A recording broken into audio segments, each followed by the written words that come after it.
Un día antes de Navidad, la esposa de mi hijo tiró un bote de basura al suelo y dijo: «Limpia todo esto ahora mismo, sirvienta arrugada».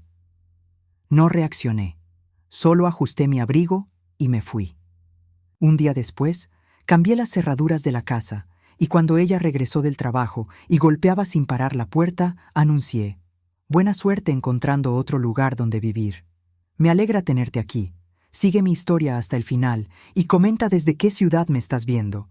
Así podré ver hasta dónde ha llegado mi historia». Me llamo Graciela y tengo 68 años. Durante 43 años fui la esposa de Roberto, un hombre trabajador que nos dejó esta casa como nuestro hogar para siempre. Nunca pensé que a mi edad tendría que defender mi propio techo de la mujer que se supone debería respetarme como la madre de su esposo. Era 23 de diciembre, un día antes de Navidad. El aroma de los tamales que había estado preparando desde las 5 de la mañana llenaba toda la cocina. Mis manos, arrugadas por los años pero aún firmes, habían amasado la masa con el mismo cariño de siempre. Esta tradición familiar venía de mi madre y de la madre de mi madre. Cada diciembre, sin falta, preparaba tamales para toda la familia. Daniel, mi único hijo, había llegado temprano con Paola, su esposa de 3 años. Desde el momento en que pusieron un pie en la sala, pude sentir esa tensión familiar que ya conocía muy bien. Paola caminaba por mi casa como si fuera la dueña, moviendo cojines, reorganizando las decoraciones navideñas que yo había colocado con tanto cuidado. «Mamá, ¿necesitas ayuda con algo?», me preguntó Daniel, pero antes de que pudiera responder, Paola lo tomó del brazo. «Cariño, tu madre ya está acostumbrada a hacer todo sola. Mejor siéntate y descansa», le dijo con esa sonrisa falsa que siempre usaba cuando quería parecer considerada delante de él. Yo solo asentí y seguí trabajando. A los 68 años había aprendido a elegir mis batallas, pero cada comentario de Paola se acumulaba en mi pecho como pequeñas piedras que hacían más pesado mi corazón. Durante la tarde, mientras Daniel salió a comprar algunas cosas de último momento, Paola se quedó conmigo en la cocina. Se sentó en la mesa, pintándose las uñas de rojo brillante, ignorando completamente que yo estaba limpiando a su alrededor. «Graciela», me dijo sin levantar la vista de sus uñas, «¿no crees que ya es hora de que consideres mudarte a un lugar más apropiado para tu edad?» Me detuve un momento, con el trapo húmedo en las manos. «¿Apropiado? Esta es mi casa, Paola, la casa que construimos Roberto y yo». Ella soltó una risita. «Ay, pero es que mantenerte aquí sola es una responsabilidad muy grande para Daniel. Él se preocupa mucho por ti. Y además, esta casa es demasiado grande para una persona sola». Sus palabras me dolieron más de lo que quise admitir. Era cierto que desde que Roberto murió hace 5 años, la casa se sentía más grande, más silenciosa. Pero era mi hogar. Cada rincón tenía recuerdos, cada objeto tenía una historia. Los muebles que habíamos comprado juntos, las fotografías de nuestros viajes, el jardín que Roberto había plantado con sus propias manos. Cuando Daniel regresó, Paola inmediatamente cambió su actitud. Se volvió dulce y atenta, preguntándome si necesitaba que lavara los platos o si quería que pusiera la mesa. Mi hijo no podía ver lo que yo veía, no podía escuchar el tono que usaba cuando él no estaba presente. La cena transcurrió en relativa calma. Hablamos de los planes para el día siguiente, de los regalos, de los primos que vendrían a visitarnos. Pero yo podía sentir la mirada de Paola estudiándome, evaluándome, como si fuera un problema que necesitaba ser resuelto. Después de cenar, mientras Daniel fue al baño, empecé a recoger los platos. Se me resbaló uno de las manos, un plato que Roberto me había regalado en nuestro 10º aniversario.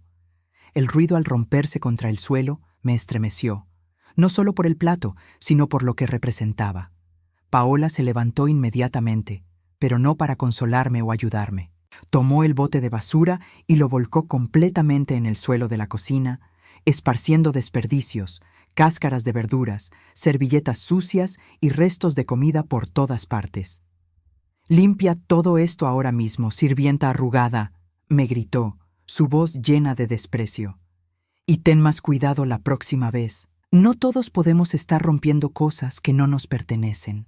Me quedé inmóvil por un momento, mirando el desastre en mi propia cocina. Las palabras «sirvienta arrugada» resonaban en mis oídos como una bofetada. En 68 años de vida, nadie, absolutamente nadie, me había hablado así en mi propia casa. No dije nada, no grité, no lloré, no me defendí. Simplemente me quité el delantal, lo doblé con cuidado y lo puse sobre la mesa. Tomé mi abrigo del perchero y caminé hacia la puerta. ¿A dónde vas? Escuché que Paola me preguntaba, pero su voz ya no tenía el veneno de antes. Sonaba, preocupada. No respondí. Salí de mi casa y caminé hacia mi auto. Mis manos temblaban ligeramente mientras buscaba las llaves en mi bolso, pero no era de miedo. Era algo diferente, algo que no había sentido en mucho tiempo. Era determinación. Esa noche no regresé a casa. Me quedé en un pequeño hotel cerca del centro de la ciudad.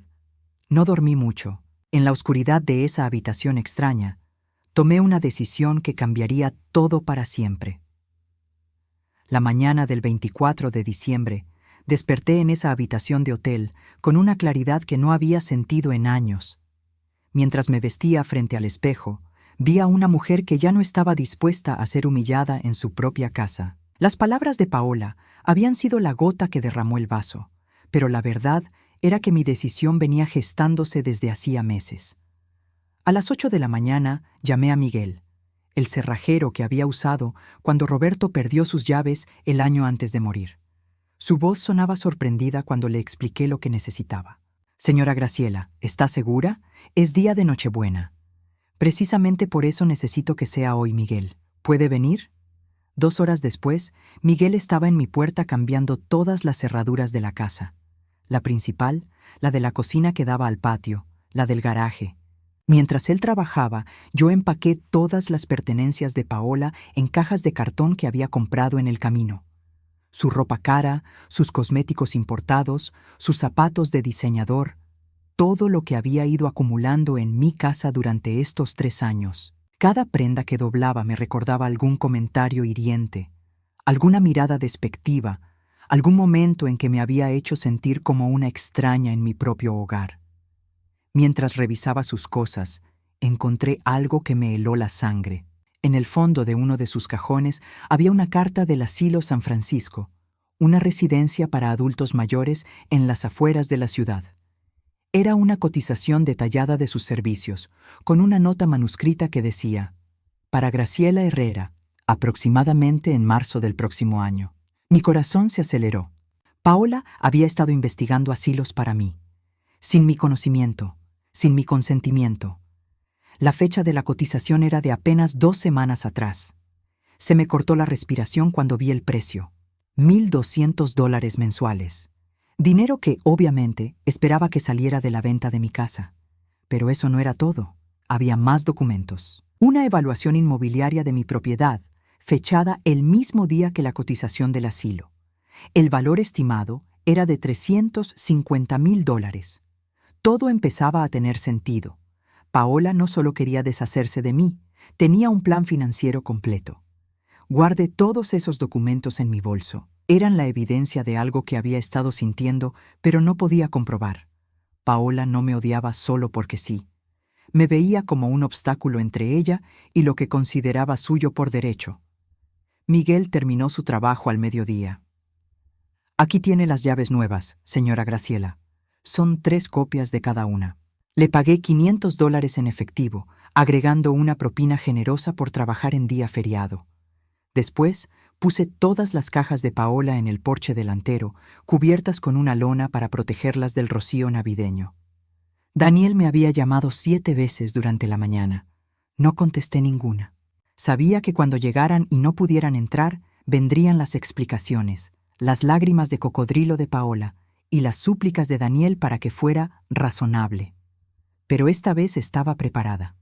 A las 3 de la tarde, escuché el auto de Daniel en la entrada. Desde la ventana de la sala los vi bajarse. Paola venía riéndose de algo, completamente ajena a lo que la esperaba. Llevaba un vestido rojo nuevo y zapatos altos, como si fuera a una fiesta en lugar de a la casa donde había humillado a una mujer de 68 años la noche anterior. Primero intentaron abrir con su llave. Escuché a Daniel murmurar algo confundido. Luego intentaron la puerta de la cocina. Finalmente, Paola comenzó a golpear la puerta principal con desesperación. «Graciela, abre esta puerta ahora mismo», gritaba. «Esto es ridículo». Me acerqué a la puerta y hablé sin abrirla.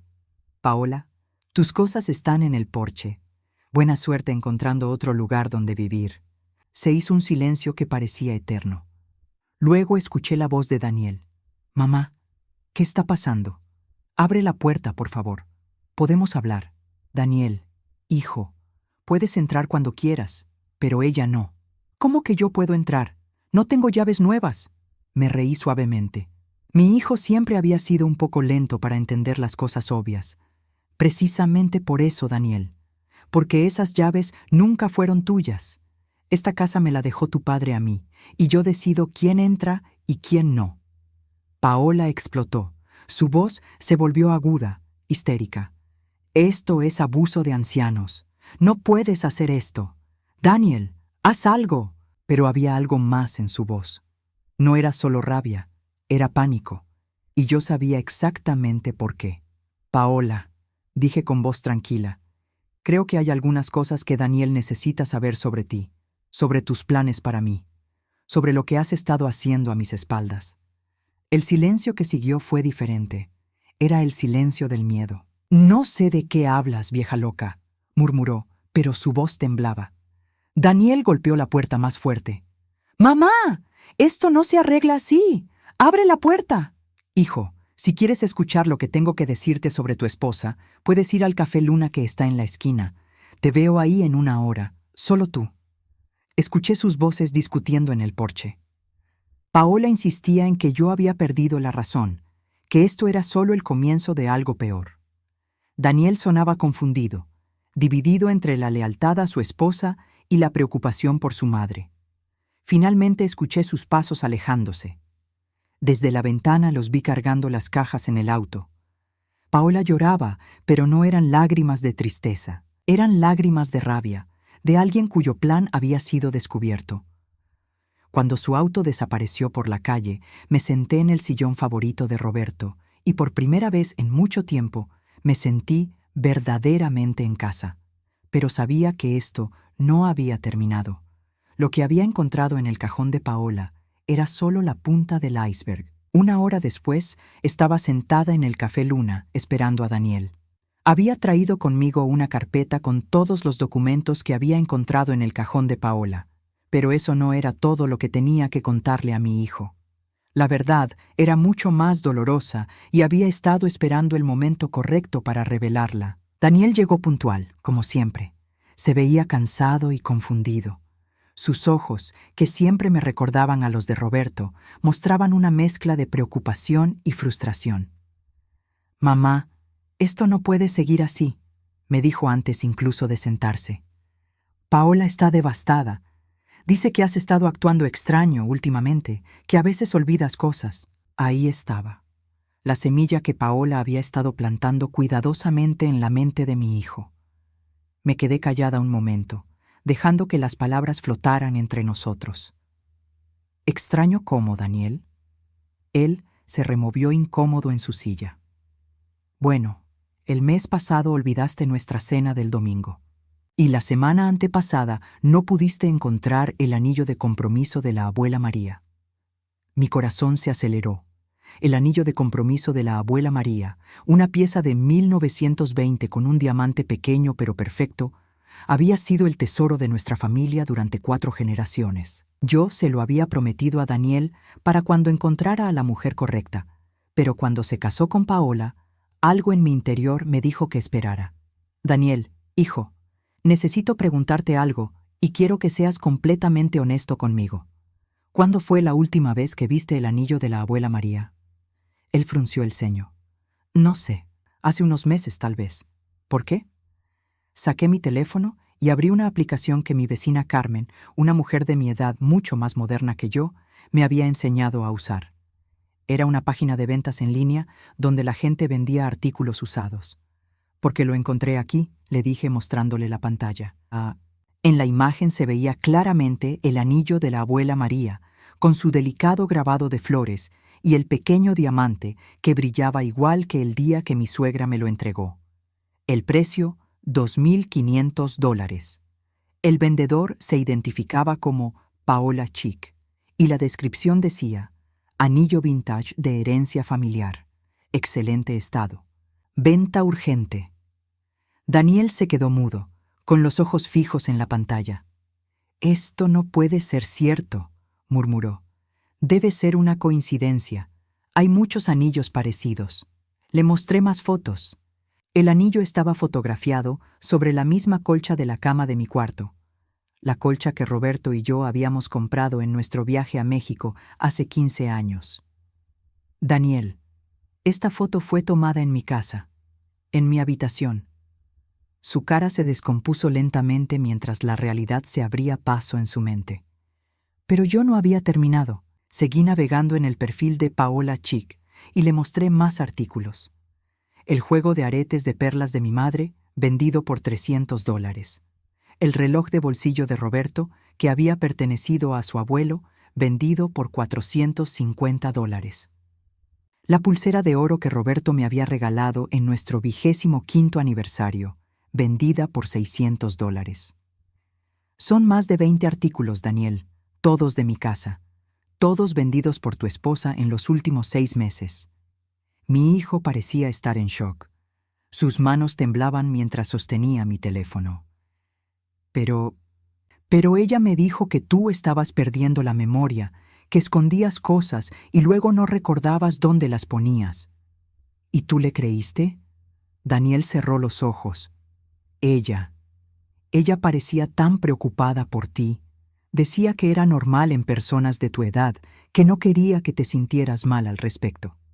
La manipulación había sido perfecta. Paola había creado una narrativa donde yo era la de la memoria fallida y ella era la nuera comprensiva que protegía mi dignidad. Mientras tanto, había estado robando sistemáticamente los tesoros de mi familia. «Hijo, hay más cosas que necesitas saber». Saqué la carpeta y le mostré los documentos del asilo. Vi cómo sus ojos se llenaban de lágrimas cuando leyó la cotización y la fecha. Ella estaba planeando internarme, Daniel. Sin consultarme, sin consultarte a ti. Ya tenía todo calculado. Le mostré la evaluación inmobiliaria. Y después iba a vender la casa. Tu casa. La casa donde creciste, donde tu padre murió, donde están todos nuestros recuerdos. Daniel no podía hablar.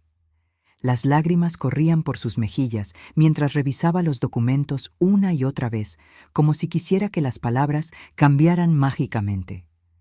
«¿Hace cuánto tiempo sabes esto?», me preguntó finalmente. «Las ventas las descubrí hace 3 semanas, cuando Carmen me enseñó a usar Internet para buscar cosas. Al principio pensé que era casualidad, pero luego reconocí más y más objetos. Los documentos del asilo los encontré esta mañana. ¿Por qué no me dijiste nada antes?». Lo miré a los ojos, esos ojos que se parecían tanto a los de su padre. «Porque sabía que no me ibas a creer. Porque durante 3 años has elegido creerle a ella por encima de mí.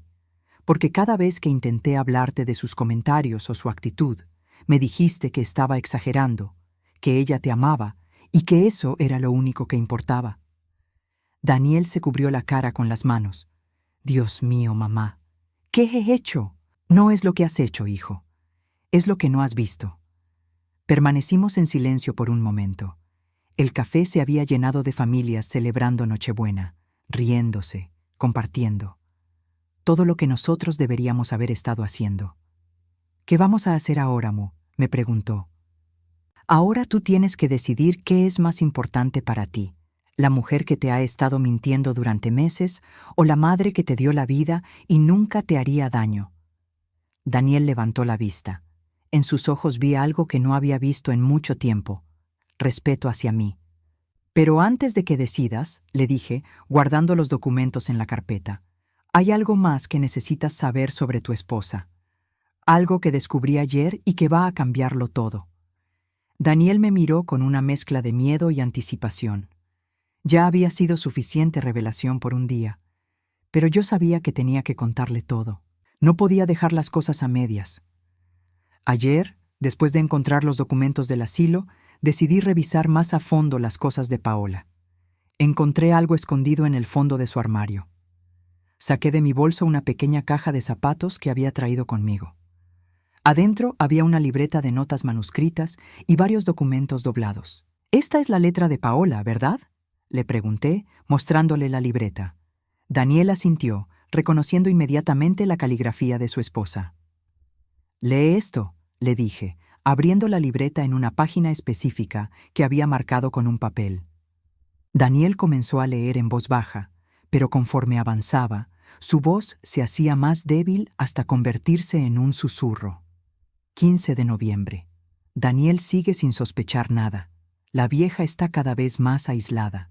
He logrado que dude de su propia memoria con lo de las joyas. Estrategia funcionando perfectamente. Hizo una pausa y me miró. «Mamá, esto no puede ser real». Sigue leyendo. 22 de noviembre. Vendí los aretes de perlas hoy. $300 más para el fondo. Daniel ni siquiera preguntó por qué su madre no los usaba últimamente. Es increíble lo fácil que es manipular a un hombre cuando cree que amas a su familia. La voz de Daniel se quebró. Sus manos temblaban mientras sostenía la libreta. 5 de diciembre. La evaluación de la casa salió mejor de lo que esperaba. $350,000. Después de pagar el asilo por 3 años, todavía quedarían más de $200,000. Suficiente para el divorcio y empezar de nuevo. Daniel nunca verá venir lo que se aproxima. Daniel cerró la libreta de golpe. «No puedo leer más». «Pero tienes que hacerlo, porque hay una entrada del 20 de diciembre, hace solo 4 días». Con manos temblorosas, Daniel buscó la fecha. Su rostro se puso completamente pálido cuando leyó las palabras. 20 de diciembre. Todo está saliendo perfecto. He conseguido que Daniel piense que su madre está perdiendo la cordura. Mañana voy a provocar una escena que lo convenza definitivamente de que ella es un peligro para sí misma. Una vez que esté internada, tendré poder legal sobre sus decisiones médicas. El resto será fácil. Daniel dejó caer la libreta sobre la mesa. Ella planeó todo lo que pasó anoche. Cada palabra, cada gesto, incluso lo de llamarme sirvienta arrugada. Todo estaba calculado para que tú pensaras que yo había perdido la razón. Mi hijo se cubrió la cara con las manos. Podía ver cómo toda su realidad se desmoronaba. El hombre que había creído estar casado con una mujer amorosa acababa de descubrir que había estado viviendo con una extraña. ¿Hay más?, me preguntó sin levantar la vista. Sí, los documentos. Le mostré los papeles que había encontrado junto con la libreta. Era correspondencia con un abogado especializado en derecho de ancianos, cotizaciones de diferentes asilos y, lo más perturbador de todo, un borrador de una carta dirigida a los servicios de protección para adultos mayores, reportándome como una persona en riesgo que necesitaba intervención inmediata. Ella iba a denunciarme como una anciana abandonada y en peligro. Después de robarme, después de planear internarme, iba a hacer que las autoridades creyeran que tú me estabas descuidando. Daniel levantó la vista. Sus ojos estaban rojos, pero ya no solo de tristeza. Había algo más ahí. Era ira. ¿Dónde está ahora? No lo sé. Después de que los vi marcharse de la casa, no he sabido nada. En ese momento, el teléfono de Daniel comenzó a sonar. Era Paola. Mi hijo miró la pantalla por un momento. Luego me miró a mí. «Contesta», le dije, «pero ponlo en altavoz». Daniel deslizó el dedo para responder. «Daniel, gracias a Dios. ¿Dónde estás? Tu madre me echó de la casa. Creo que está teniendo un episodio. Necesitamos llamar a alguien, a un doctor, a los servicios sociales». La voz de Paola sonaba perfectamente ensayada, preocupada, pero no histérica, amorosa, pero firme. Era una actuación magistral. «Paola», dijo Daniel con voz controlada, «necesito preguntarte algo». «Claro, amor, lo que sea. Pero primero tenemos que hacer algo sobre tu madre. No puede seguir viviendo sola si va a tener estos arranques». «¿Dónde está el anillo de compromiso de mi abuela?». Se hizo un silencio largo del otro lado de la línea. «¿Qué anillo?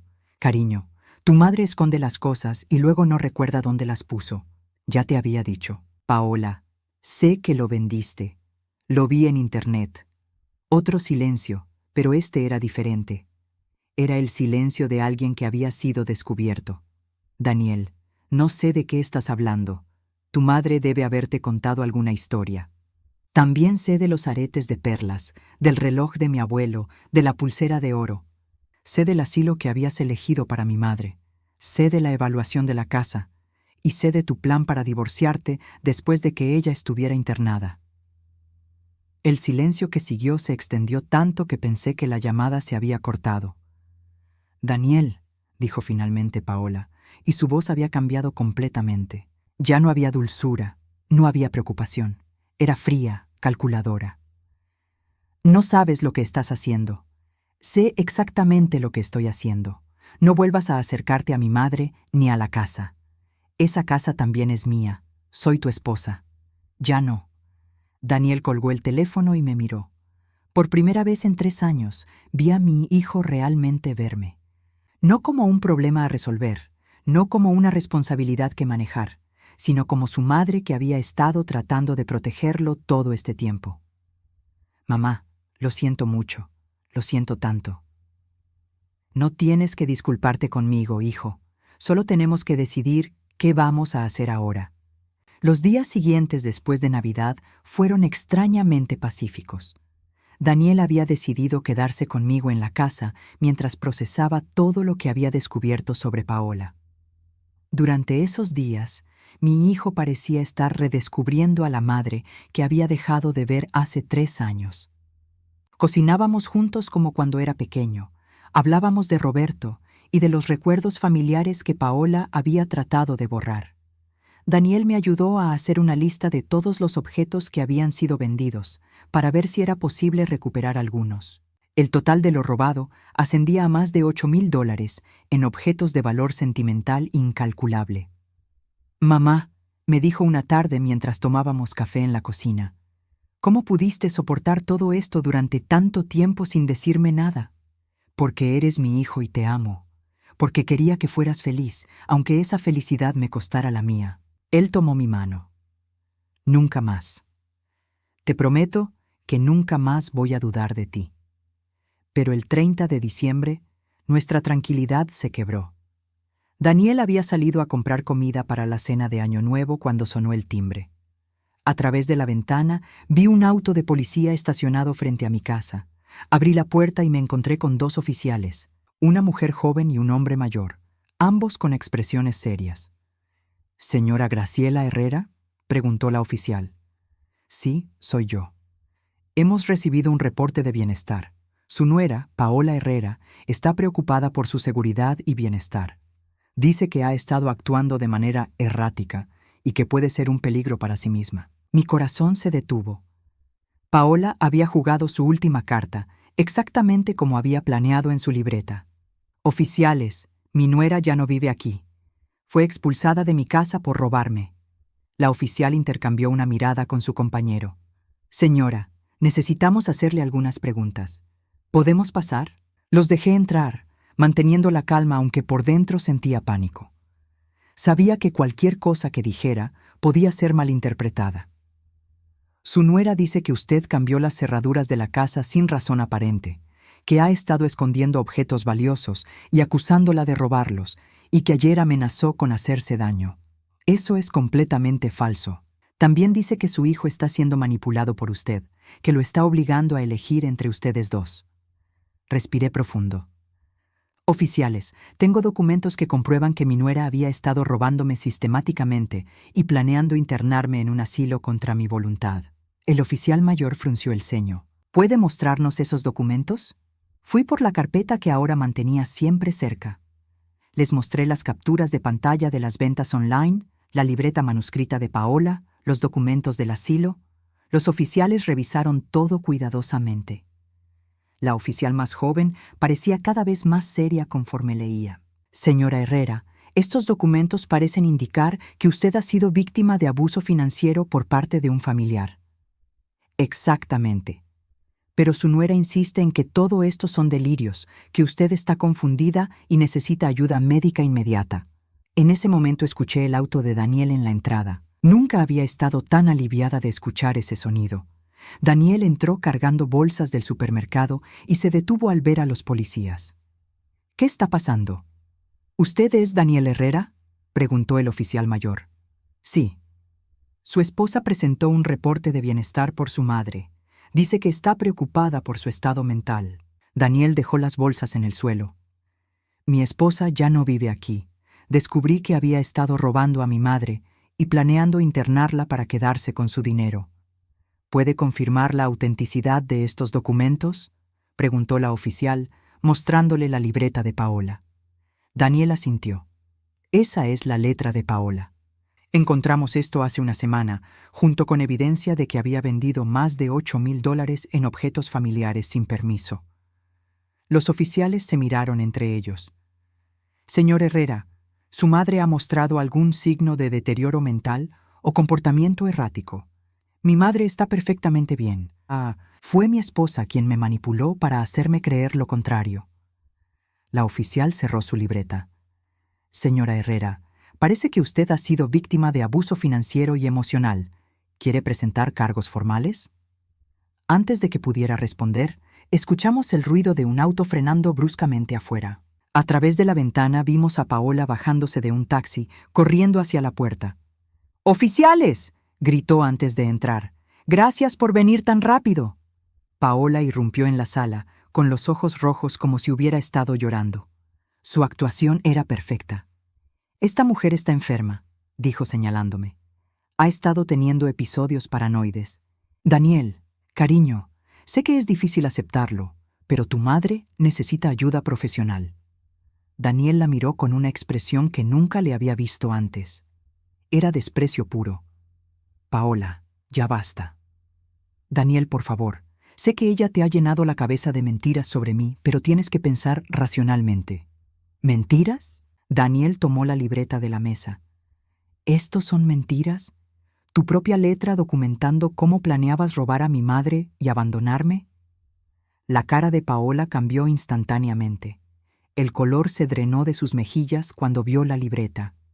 Eso es privado. No tenían derecho a leerlo. «Era privado cuando estaba en mi casa, robando a mi madre», dijo Daniel. La oficial se acercó a Paola. «Señora, necesitamos hacerle algunas preguntas sobre las acusaciones de abuso financiero». Paola miró alrededor de la habitación, dándose cuenta de que su plan había fracasado completamente. Sus ojos se llenaron de una rabia que ya no podía disimular. «Esto no se va a quedar así», me dijo con voz venenosa. «No van a salirse con la suya». «Señora», dijo el oficial mayor, «necesito que se calme o tendremos que arrestarla por alteración del orden público». Paola se dirigió hacia la puerta, pero antes de salir se volteó hacia Daniel. «Vas a arrepentirte de esto. Cuando esa vieja muera y te deje solo, no vengas llorando conmigo». Daniel no respondió. Solo la miró irse con una expresión de alivio. Los oficiales tomaron mi declaración formal y se fueron con copias de todos los documentos. Me dijeron que el fiscal de distrito estaría en contacto para proceder con los cargos. Esa noche, Daniel y yo cenamos en silencio. Sabíamos que Paola no se rendiría tan fácilmente, pero por primera vez en años sentí que mi hijo y yo estábamos del mismo lado. 3 meses habían pasado desde la Nochebuena que cambió todo. Era marzo, y los jazmines del jardín que Roberto había plantado estaban floreciendo otra vez. Me encontraba podando las rosas cuando escuché el auto de Daniel en la entrada. Llegaba cada día después del trabajo, una costumbre que habíamos establecido después de que Paola se marchó definitivamente. Los procedimientos legales habían sido más rápidos de lo esperado. Paola había intentado contrademandar, alegando que yo la había calumniado, pero la evidencia era abrumadora. Su propia libreta había sido la pieza clave que destruyó cualquier defensa. Al final, había aceptado un acuerdo. Devolvería todo el dinero de las ventas, $5,200 que pudo ser recuperado, y a cambio yo no presentaría cargos criminales. Daniel se había divorciado en febrero. Paola no había peleado por nada, probablemente porque sabía que no tenía ningún derecho legal sobre la casa ni sobre los bienes familiares. Se había mudado a otro estado, según me había contado mi hijo, pero a mí no me importaba dónde estuviera mientras fuera lejos de nosotros. «Hola, mamá», me saludó Daniel, dándome un beso en la mejilla. «¿Cómo estuvo tu día?» «Tranquilo. Carmen vino a tomar café y me ayudó a plantar unas flores nuevas». Daniel sonrió. En estos meses había recuperado una paz en los ojos que no había visto desde antes de que conociera a Paola. Había perdido peso, se veía más saludable y, sobre todo, se veía libre. Entramos juntos a la casa.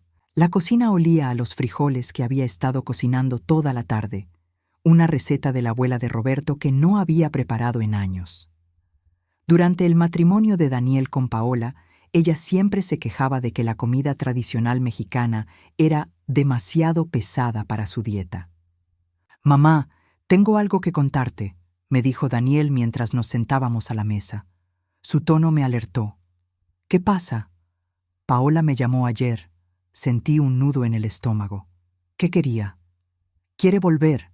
Dice que se da cuenta de que cometió errores, que ha estado yendo a terapia, que ha cambiado». Me quedé callada, esperando a que continuara. Me dijo que estaba embarazada. Mi corazón se detuvo. Un bebé cambiaba todo. Un bebé significaba que Paola estaría en nuestras vidas para siempre, sin importar lo que hubiera hecho. ¿Le creíste? Daniel negó con la cabeza. Le pedí que me enviara los resultados médicos. No pudo. Después le dije que si realmente estaba embarazada, podríamos arreglar una custodia compartida después del divorcio, pero que eso no significaba que íbamos a volver a estar juntos. ¿Qué dijo? Se puso furiosa. Me gritó que era un malagradecido, que tú me habías lavado el cerebro, que algún día me iba a arrepentir de haber elegido a una vieja sobre mi esposa. Suspiré. Era típico de Paola. Cuando la manipulación emocional no funcionaba, recurría a los insultos y las amenazas. ¿Estás bien?, le pregunté. Daniel asintió. Sí, mamá. Por primera vez en mucho tiempo, estoy seguro de haber tomado la decisión correcta. Cenamos tranquilos, hablando de cosas cotidianas. Daniel me contó sobre su trabajo, sobre un ascenso que estaba considerando, sobre los planes que tenía para remodelar el baño principal de la casa. Eran conversaciones simples, normales, pero después de años de tensión constante, esa normalidad se sentía como un lujo. Después de cenar, Daniel se fue a su apartamento. Había decidido mudarse a un lugar propio después del divorcio, pero mantenía su cuarto en mi casa para cuando quisiera quedarse. Era un arreglo que funcionaba para ambos. Me quedé sola en la sala, viendo las fotografías familiares que había vuelto a poner en su lugar. Paola había insistido en que las guardáramos para darle a la casa un look más moderno, pero ahora entendía que simplemente quería borrar la historia de nuestra familia. Tomé la fotografía de mi boda con Roberto. Habíamos sido tan jóvenes, tan llenos de sueños. Él había muerto sin saber lo que Paola le estaba haciendo a su familia, pero de alguna manera sentía que había estado conmigo durante estos meses difíciles, dándome la fuerza para defender lo que habíamos construido juntos. El teléfono sonó, interrumpiendo mis pensamientos. Era un número que no reconocía. «¿Diga?» «Graciela, soy yo». La voz de Paola me heló la sangre. No había hablado con ella desde el día que llegó con la policía. «No tengo nada que hablar contigo». «Espera, no cuelgues. Solo quiero que sepas que esto no se va a quedar así. Paola, el caso está cerrado. Tienes que seguir adelante con tu vida. Mi vida se destruyó por tu culpa. Daniel era todo lo que tenía. Daniel nunca fue tuyo para empezar. Tú misma lo escribiste en tu libreta. Solo era parte de tu plan». Se hizo un silencio largo. «Eres una vieja amargada que no pudo soportar que su hijo fuera feliz. Si eso te ayuda a dormir por las noches, puedes creerlo. Algún día Daniel va a darse cuenta de que cometió un error, y cuando eso pase, no me va a encontrar esperándolo. Esperemos que tengas razón, por su bien». Colgué el teléfono y lo apagué. No me importaba si volvía a llamar. Había dicho lo que tenía que decir, y yo había escuchado lo que necesitaba escuchar. Paola seguía siendo la misma persona manipuladora y vengativa de siempre. No había cambiado, no iba a cambiar, y mi hijo estaba mejor sin ella. Esa noche dormí profundamente por primera vez en años. No me desperté preguntándome qué estaría planeando Paola. No me levanté en la madrugada preocupándome por Daniel. Solo dormí, tranquila y en paz. La mañana siguiente desperté con el canto de los pájaros que venían a comer a los comederos que Roberto había colgado en el patio. Preparé mi café y me senté en la mesa de la cocina, la misma mesa donde había cenado con mi familia durante décadas. Mi casa estaba en silencio, pero no era el silencio tenso de antes. Era el silencio de la paz, el silencio de una mujer que había defendido su hogar y había ganado. A los 68 años había aprendido algo que debería haber sabido antes, que el amor verdadero nunca requiere que sacrifiques tu dignidad, que una familia real te protege, no te explota, y que a veces la única manera de salvar a las personas que amas es enseñándoles a distinguir entre quién realmente los ama y quién solo finge hacerlo. Daniel tenía 35 años. Era lo suficientemente joven para rehacer su vida, para encontrar a alguien que lo amara por quien era realmente, no por lo que podía darle. Y yo tenía mi casa, mis recuerdos y la tranquilidad de saber que había hecho lo correcto. El anillo de compromiso de la abuela María había sido recuperado. Estaba guardado en mi caja fuerte, esperando el día en que Daniel encontrara a la mujer correcta. Alguien que viera ese anillo como lo que era, un símbolo de amor duradero, no como una oportunidad de negocio. Por ahora, eso podía esperar. Tenía mi jardín que cuidar, mis amigas que visitar y una vida tranquila que disfrutar. Había ganado algo más valioso que cualquier venganza. Había recuperado mi paz y la relación con mi hijo. Y eso era más de lo que Paola nunca podría quitarme.